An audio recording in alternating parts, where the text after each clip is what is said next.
प्रिय छात्रों, जीव विज्ञान में आज हम लोग क्रम विकास एवं अनुकूलन पाठ के अंतर्गत क्रम विकास के सिद्धांत के प्रमाण टॉपिक पर चर्चा करेंगे। तो हम लोग जैसा कि हम लोग जानते हैं, इसके पहले पढ़े थे कि क्रम विकास इस पृथ्वी पर हुआ है, यानी सरल जीवों से ही जटिल जीवों की उत्पत्ति हुई है। और इसके प्रमाण के रूप में हम लोग लेमार्क का सिद्धांत और डार्विन के सिद्धांत के बारे में पढ़े थे। तो उसी क्रम में आज हम लोग चर्चा करेंगे कुछ ऐसा ही प्रमाण, मतलब जो यह प्रमाणित करता है कि क्रम विकास हुआ है, यानी सरल जीवों से ही जटिल जीवों की उत्पत्ति हुई है।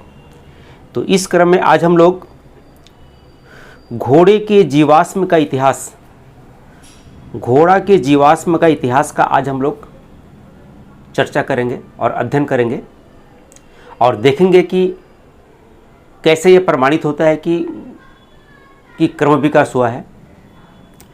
तो घोड़े के जीवाश्म का इतिहास पर चर्चा करने से पहले हम लोग थोड़ा जान लेते हैं कि जीवाश्म किसे कहते हैं। तो प्राचीन काल का जो पेड़ पौधे या जंतु थे, वे किसी कारणवश इस पृथ्वी के अंदर, चाहे वह पृथ्वी के परत के अंदर, चाहे पृथ्वी के चट्टानों के अंदर दबकर सुरक्षित रह गए। और आज जब खुदाई होती है तो उनके अवशेष प्राप्त होते हैं। तो उन अवशेषों को हम लोग जीवाश्म कहते हैं और इंग्लिश में फॉसिल्स कहते हैं। तो एक बार परिभाषा के रूप में देख लेते हैं कि जीवाश्म या फॉसिल किसे कहते हैं। तो प्राचीन काल के पौधों अथवा जंतुओं के अवशेष या चिन्ह जो पृथ्वी की सतहों या चट्टानों की परतों में दबे हुए सुरक्षित पाए जाते हैं, उन्हें जीवाश्म कहते हैं। और जीवाश्मों के अध्ययन को जीवाश्म विज्ञान या पैलियोंटोलॉजी कहा जाता है। अभी तक घोड़ा, ऊंट, हाथी, मनुष्य आदि के असंख्य जीवाश्म मिले हैं। इनका अध्ययन करने पर पता चलता है कि क्रम विकास हुआ है, अर्थात सरल जीवों से ही जटिल जीवों की उत्पत्ति हुई है। और फॉसिल से हम लोग को और क्या पता चलता है? प्राचीन काल के जीवों के शरीर का आकार, उनका आकृति, उनका भौगोलिक विस्तार इस पृथ्वी पर कहाँ कहाँ पर था, तो इन सभी का पता हमें फॉसिल से चल जाता है। तो अभी हम लोग घोड़े के क्रम विकास पर विस्तार से चर्चा करेंगे।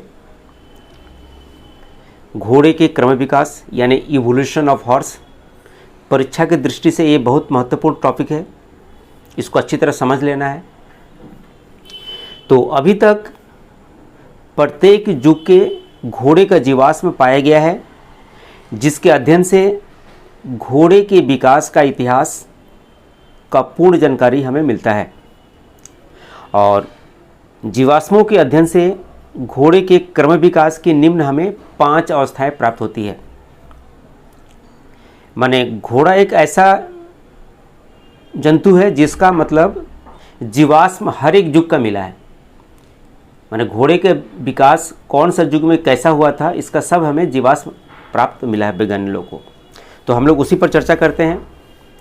तो घोड़े का जो पहला जीवाश्म था जो पृथ्वी का खुदाई से प्राप्त हुआ, वो था इयोहिपस। तो इयोहिपस घोड़े का सबसे प्राचीनतम पूर्वज है, यानी सबसे पहले जो घोड़ा उत्पन्न हुआ था इस पृथ्वी पर, वो था इयोहिपस। तो इयोहिपस इस पृथ्वी पर उत्पन्न होने वाला सबसे पहला घोड़ा है। और यह आज से 5.5 करोड़ वर्ष पहले इयोसीन युग में यह इस धरती पर पाया गया था। उस समय इसका जो आकार था वो लोमड़ी के आकार का था। जो लोमड़ी नहीं देखा है वो बिल्ली का कल्पना कर सकता है। जैसा बिल्ली दिखाई पड़ती है हमें देखने में, तो उसी तरह का कुछ लोमड़ी आकार में होता है। और उस समय इसका जो ऊंचाई था वो था 11 इंच अर्थात 28 सेंटीमीटर, और इसके अगले पैरों में 4-4 उंगली था और पिछले पैरों में इसका 3-3 उंगली था। यह एक पैर का चित्र बनाया हूँ जिसमें दिखाया हूँ कि इसका पहली वाली उंगली गायब है, ये अगला पैर है, तो 2 नंबर उंगली, 3 नंबर उंगली, 4 नंबर उंगली, 5 नंबर उंगली। तो इसमें क्या है कि इसमें 4 उंगलियाँ इसके अंदर है, 4 उंगली है, और ये सभी उंगली ज़मीन को टच करते हुए चलता है। चूँकि घोड़े का यह पहला घोड़ा था धरती पर उत्पन्न होने वाला, इसलिए इसका नाम दिया गया है ऊषा काल का घोड़ा, माने डॉन हॉर्स। इसके बाद इसका विकास होता गया। उसके बाद हम लोग को जो जीवाश्म मिला है इसके बाद का, उसका नाम है मेसोहिपस। मेसोहिपस जो घोड़े का जीवाश्म से पता चलता है, ये जो घोड़ा था इस धरती के ऊपर आज से 4 करोड़ वर्ष पहले ओलिगोसिन युग में यह घोड़ा इस धरती पर था, और इसका जो आकार था पहले से बड़ा हुआ। इसका आकार था भेड़ के आकार का था, या बकरी का आकार से इसका कुछ मिलता जुलता था। जिस तरह बकरी देखने में लगता है या भेड़, उसी आकृति में इसका था, मतलब घोड़ा। और इसका ऊंचाई था 24 इंच अर्थात 60 सेंटीमीटर। और इसका पैर में क्या देखा गया, इसका पैर में, दोनों पैर में ही 3-3 अंगुलियां थी।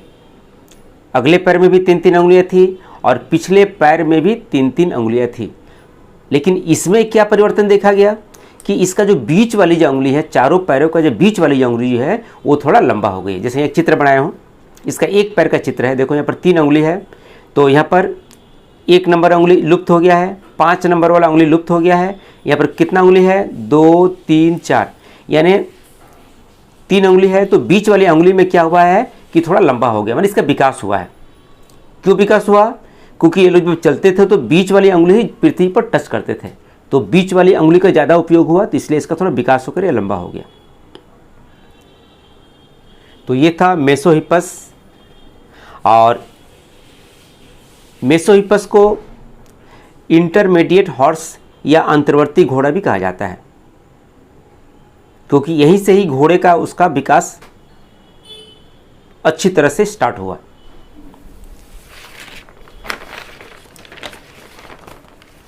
अब हम लोग नेक्स्ट जीवाश्म चले जाते हैं जिसका नाम है मेरिचिपस।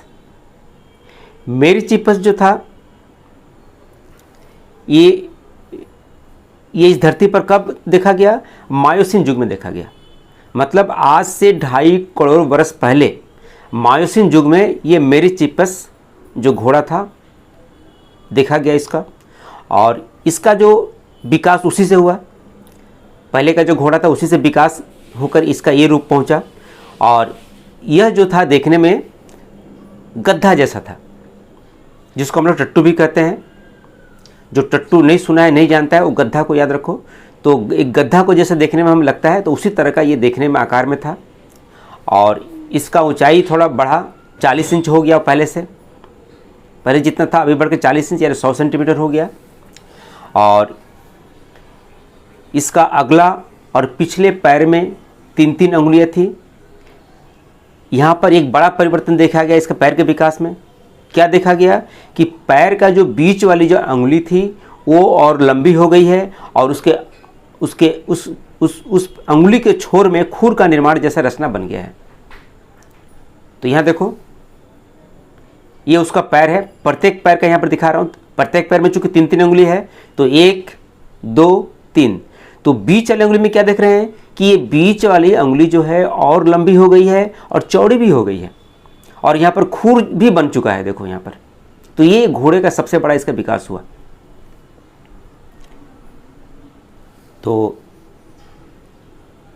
इस घोड़े को रोमांथक हॉर्स या अंग्रेजी में रूमिनेटिंग हॉर्स भी कहा जाता है, रूमिनेटिंग हॉर्स भी कहा जाता है। तो ये था घोड़े का विकास का तीसरा अवस्था। अब आते हैं हम घोड़े के विकास का चौथा अवस्था। तो घोड़े का चौथा जो अवस्था है वो है प्लियोहिपस। तो प्लियोहिपस का विकास किससे हुआ, मेरिचिपस से हुआ। तो मेरिचिपस ही का ही विकास होते गया, और विकास होते होते उसका विकास किस में बदल हो गया, प्लियोहिप्पस में। और प्लियोहिप्पस जो घोड़ा था ये था प्लियोसिन युग में यह इस धरती पर मौजूद था, और यह समय था आज से 1 करोड़ वर्ष पहले। हाँ, इसका जो आकार था, इसका आकार था वर्तमान जैसे घोड़ा है उसी आकार का था, लेकिन छोटा था। आज का जो घोड़ा हम देखते हैं तो उसका आकृति तो उसी तरह था घोड़ा जैसा, किंतु ये छोटा था, इसका साइज छोटा था। इसका ऊंचाई था 50 इंच यानी 127 सेंटीमीटर। इसका पैर में सबसे बड़ा जो परिवर्तन देखा गया कि इसकी प्रत्येक पैर का जो बीच वाला जो अंगुली था उसका बहुत ज़्यादा विकास हुआ है, और अन्य जो अंगुलियां थी उसके साइड में 2 अंगुलियां थी, वो अंगुलियां क्या हुआ कि उस अंगुलियों का विकास जरा भी नहीं हुआ, बल्कि वो अंगुलियां और लुप्त के कगार पर पहुंच गई, माने और छोटी हो गई। क्यों? क्योंकि उस जंतु ने अपने पैर के बीच वाली अंगुली का ज़्यादा उपयोग किया। जब वो चलता था तो दौड़ता था तो उसका बीच वाली अंगुली ही ज़मीन पर ज़्यादा टच करता था, इसलिए बीच वाली अंगुली का विकास हुआ।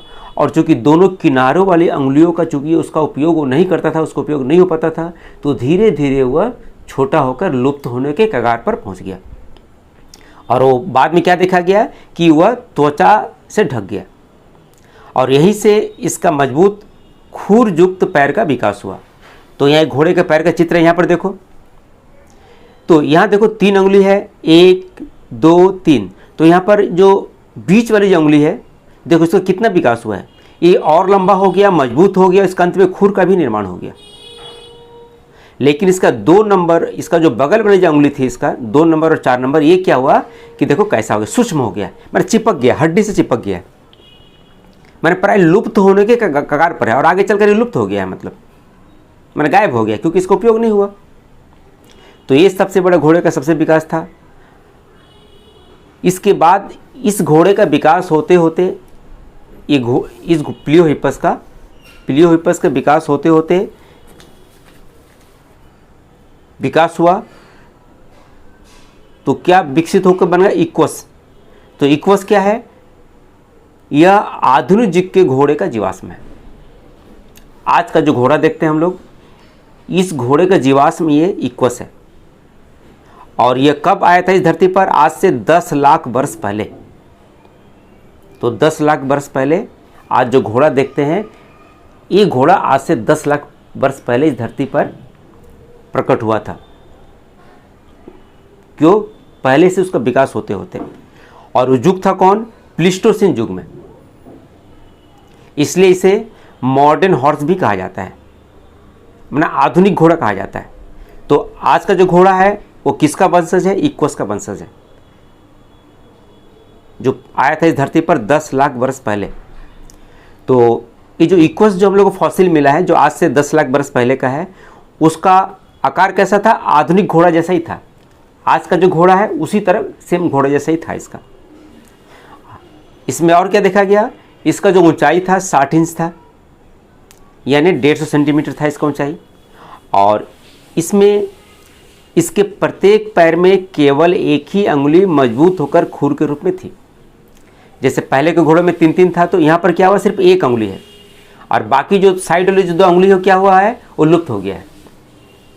इसलिए जो इक्वस घोड़ा था, इसका प्रत्येक पैर में केवल एक ही अंगुली था जो मजबूत होकर खुर के रूप में बदल गया था, और किनारे की जो इसकी अंगुलियां हुई थी वो समाप्त हो गई थी, लुप्त हो गई थी। मतलब ऐसे क्यों हुआ, क्योंकि चूंकि घोड़े ने इस पैर का उपयोग ज़्यादा किया, इसलिए ये बीच वाली अंगुली मजबूत हो गई और खुर के रूप में विकसित हो गई। और इससे क्या हुआ कि इसको दौड़ने के लिए उसको मजबूत टांगों की ज़रूरत थी, इसलिए टांगें तेज दौड़ने के लिए विकसित हुई थी। और क्या हुआ, इसके गर्दन लंबे और मजबूत हो गए। पहले के घोड़ों का गर्दन थोड़ा लंबा था, तो यहाँ घोड़े का गर्दन का भी विकास हुआ है, गर्दन भी लंबा हो गया है, और घोड़ा का जो दौड़ने का जो स्पीड था वो भी बढ़ गया है। तो ये था घोड़े का क्रम विकास का इतिहास। और घोड़े के क्रम विकास का इतिहास यह सिद्ध करता है कि प्राचीन युग के जीवों से ही आज के आधुनिक युग के जीवों का उत्पत्ति हुआ है। कैसे हुआ है ना, उनका विकास होते होते, मतलब पहले के जो जीव इस प्राचीन काल में इस धरती पर जो उत्पन्न हुए थे, उनका विकास हुआ और विकास होते होते आज इस रूप में समस्त जीव धरती पर मौजूद है। तो ये था आज का टॉपिक पर हम लोग को चर्चा। आशा करता हूँ कि आज का टॉपिक समझ में आया होगा। आज बस इतना ही। धन्यवाद।